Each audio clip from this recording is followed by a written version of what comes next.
آپ نے 2024 کا الیکشن ڈکلیئر کیا، آپ نے کہا کہ ہم 2024 کے اندر پھر الیکشن کروائیں گے، کروائیں آپ، لیکن وہ شخص جس کے اوپر اس مقروض غریب مظلوم قوم کا اربوں ڈالر آپ نے خرچ کیا تھا مجرم ثابت کرنے پہ، آج اسی شخص کو آپ دوبارہ پاک صاف کر کے اس ملک کی قوم کے اوپر دوبارہ مسلط کرنے کی تیاری کر رہے ہیں۔ آپ اس کو عدالتوں کے اندر مقدمات سارے ختم کروا رہے ہیں۔ آپ ان تمام کرمنل لوگ جو اس کے ایم این ایز تھے ان کو آج آپ نے آزادی دے دی ہے کہ جو شخص بھی ان کرمنل کی چھتری تلے چلا جائے گا وہ پاک صاف ہو جائے گا۔ آپ نے اس وقت مقدمات بنائے نواز شریف پر، اربوں ڈالر آپ نے خرچ کیا، اس کے کیسز نکال کے لائے، میڈیا کے اوپر تشہیر کی، عدالتوں کے اندر آپ نے ثبوت اکٹھے کیے اور اس شخص کو آپ نے سزا دلوائی اور اس قوم کو اربوں ڈالر آپ نے خرچ کر دیا نواز شریف کو سزا دلوانے پہ۔ پھر قوم نے وہ دن بھی دیکھا جب اسی شخص کو جس کو سزا دلوانے پہ آپ نے اربوں ڈالر اس قوم کے خرچ کیے تھے 50 روپے کے اسٹامپ پیپر کو اس کو ملک سے باہر بھیج دیا۔ آپ نے پھر 2018 کے اندر ایک تجربہ کیا، آپ الیکٹریبلز کی جہاز بھر کے لائے، آپ نے ایک پارٹی کو سٹینڈ کیا،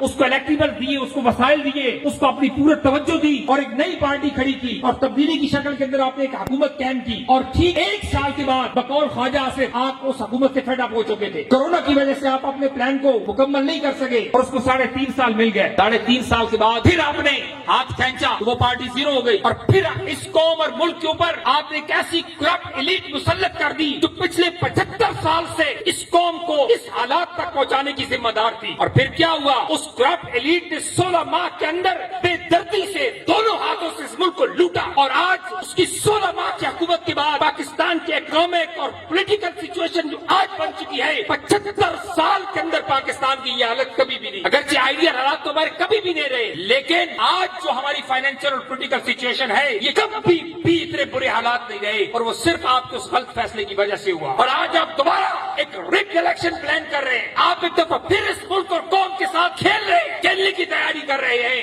آج ہم آپ کو پھر یاد دلاتے ہیں کہ ڈاکٹر طاہر القادری نے آپ کو 2014 میں یہ بات سمجھائی تھی کہ اگر آپ پیسفلی اس ملک اور قوم کے مسئلے کا حل چاہتے ہیں تو وہ پیسفلی حل یہ ریگ الیکشن نہیں ہے، وہ پیسفل حل دوبارہ اس ملک اور قوم کے سروں پر نواز شریف کو مسلط کرنا نہیں ہے۔ اگر آپ یہ تجربہ کریں گے تو یاد رکھ لیں اس سے برے حالات ہو جائیں گے، کوئی معیشت نواز شریف نہیں سنبھال سکتا۔ 2014 کے اندر ان سینکڑوں خطابات کی صورت میں ڈاکٹر طاہر القادری نے پاکستان کے تمام اداروں کو وارن کیا تھا کہ ہمارے ملک کی کشتی اگر اسی طرح منجدھار کے اندر پھنسی رہی تو خدا نخواستہ یہ ڈوب جائے گی اور اس کو کوئی شخص بچا بھی نہیں سکے گا۔ لہذا آج آپ کے پاس وقت ہے کہ آپ اس کے بارے میں سوچیں۔ اور 2014 کی موومنٹ کے اندر ڈاکٹر صاحب نے اپنے انقلاب کو جو نام دیا تھا وہ گرین ریولوشن کا نام تھا، وہ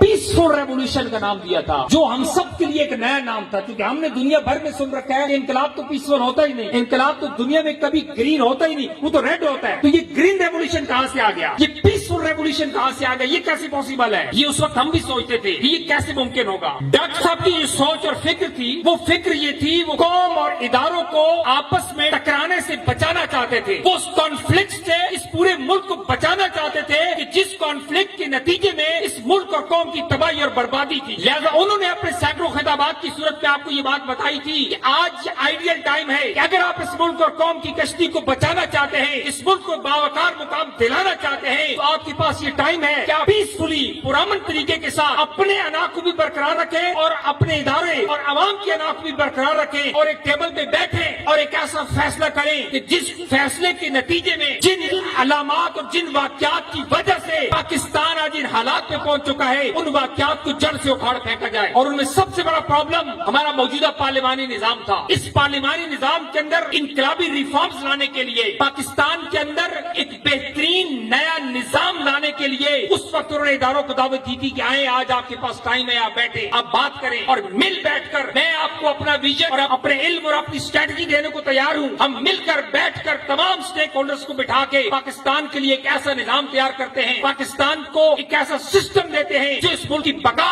اور ترقی کا ضامن ہوگا۔ لیکن اس وقت آپ نے ہماری باتوں کو سیریس نہیں لیا، آپ نے ہمارا مذاق اڑایا، میڈیا کے اوپر کریکٹر اسیسینیشن ہوئی، کردار کشی کی ایک مہم چلی، کینیڈین کے خطاب دیے گئے، ہمارے اوپر لندن پلان کے الزام لگائے گئے، آپ نے ہماری بات کو سیریس نہیں لیا، ہم واپس چلے گئے۔ لیکن دوستو یاد رکھ لو، ایک مورچے کی شکست کو کبھی بھی جنگ کی شکست نہیں کہا جاتا، اس کو جنگی دنیا کے اندر